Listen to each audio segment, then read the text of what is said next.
Welcome to the annual celebration of Dr. Hummer's birthday on the 17th of May by the Global GHK Foundation. Today I will be presenting on the two Sinus programs, something that has caused great confusion amongst many people studying Dr. Hummer's medical discoveries. Before I get into the content of this presentation, I would just like to go through some thanks and disclaimers. So firstly, the disclaimer.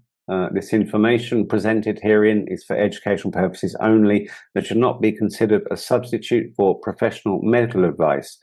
Participants are advised to consult their medical doctors for health-related concerns before applying any information disclosed during this presentation.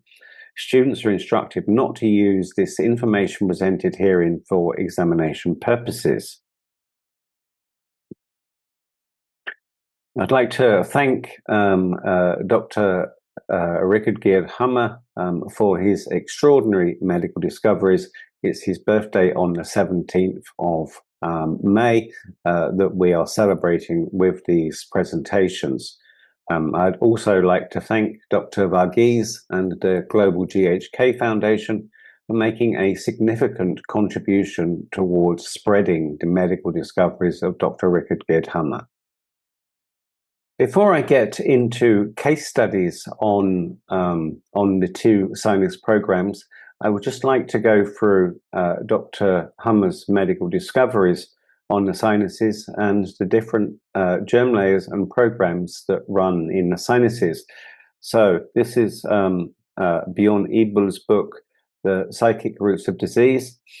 This is the diagram that you can see here of the sinuses, and you'll see that there is a red layer in the sinuses and there is a yellow layer in the sinuses. In the red layer, this is what we call the ectoderm layer of in our biology in the sinuses. This is triggered by what we call a stinking conflict, and in the conflict active phase, we have a limit of function, so a loss of smell and often accompanied by a loss of taste. The biological purpose of this program basically is to reduce our smell sensitivity when something in our life really stinks or sucks. So in the conflict active phase, we have a reduction in the sense of smell, and then in the repair phase, we'll have swelling, and then runny nose, sometimes also nosebleeds, itchiness, etc. Once you resolve your stinking conflict. The second germ layer we have, the yellow germ layer in the sinus, is called the endoderm germ layer. This is the survival layer of skin in the sinuses, and basically responds to what Dr. Hummer called a chunk conflict, which in practice basically means that you are essentially smelling something to improve your survival. So what happens here is in the conflict active phase, you have increased function. So your sense of smell will get better. And then in the repair phase, basically you will have pain, feeling cold, chills, and you will be blowing large amounts of yellow tuberculosis mycobacteria out of your nose in the repair phase. These are the two fundamental germ layers. The ectoderm reduces your sense of smell when something bad smelling in your life. And the survival layer, the endoderm germ layer, basically increases your sense of smell so that you can better smell the enemy or the danger that is surrounding you. I have been confused about the programs, the two programs that run in the sinuses, and I was not clear on those until I ran both programs in the last 1 month. This case study is not necessarily for the light-hearted, but it has improved my clarity and understanding of the two sinus programs. So I will take you back to towards the end of February of 2026. My dad had a cancer surgery that he was diagnosed with after my mum's passing. This was a non-Hodgkin's lymphoma in what we call the branchial arch in the neck. During the surgery, they damaged the carotid artery in his neck, and when he was in hospital, he nearly died when the artery ruptured and nearly choked him to death. They repaired the artery during his hospital visit, and then he was sent home. And 4 days after he was sent home, he basically, the artery in his neck ruptured, and he died from massive bleeding in a couple of minutes. Now, I was going back to the UK to look after his post-surgery care, and sadly ended up going back to organise his funeral. The yellow program, the endoderm program, which basically is the survival program. It seems I'd actually been running that program for the last year or so. This was my dad's second surgery. So ever since his first surgery a year ago to his second surgery in February, I had been running the endoderm program.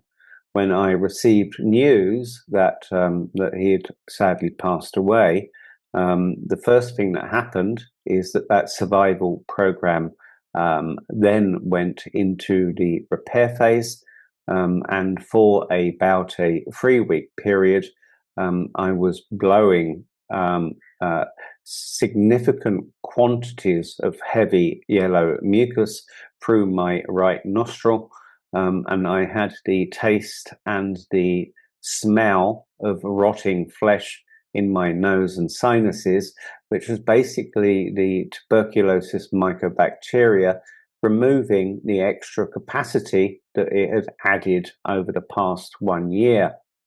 I managed to, through my work with my subconscious mind, I managed to expedite that program, and it ran and finished in about a 3-week period.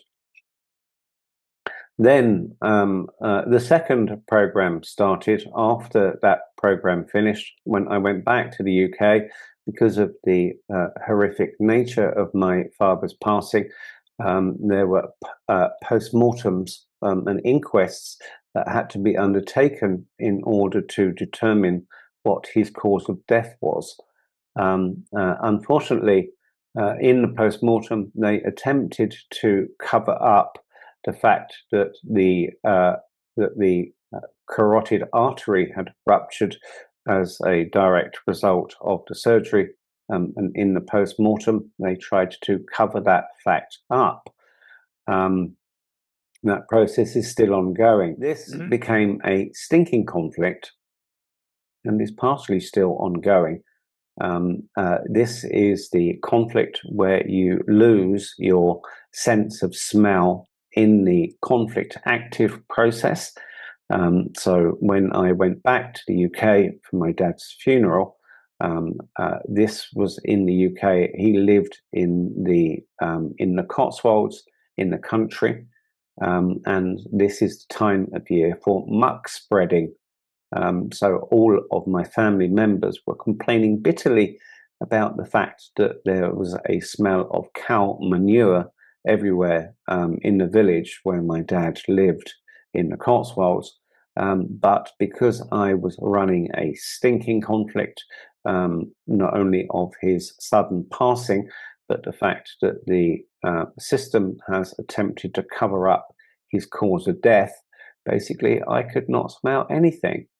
When I came back to India at the end of March, I essentially slept for a week. I slept for 16 to 22 hours a day. I have cleared most of the sinus out, and I'm starting to get back my sense of smell and my sense of taste again. that I'm at the end of that program. So in summary, from the two sinus programs, one program, the survival program, the yellow color, the endoderm germ layer, is there to increase your sense of smell in order to help you smell danger in your environment.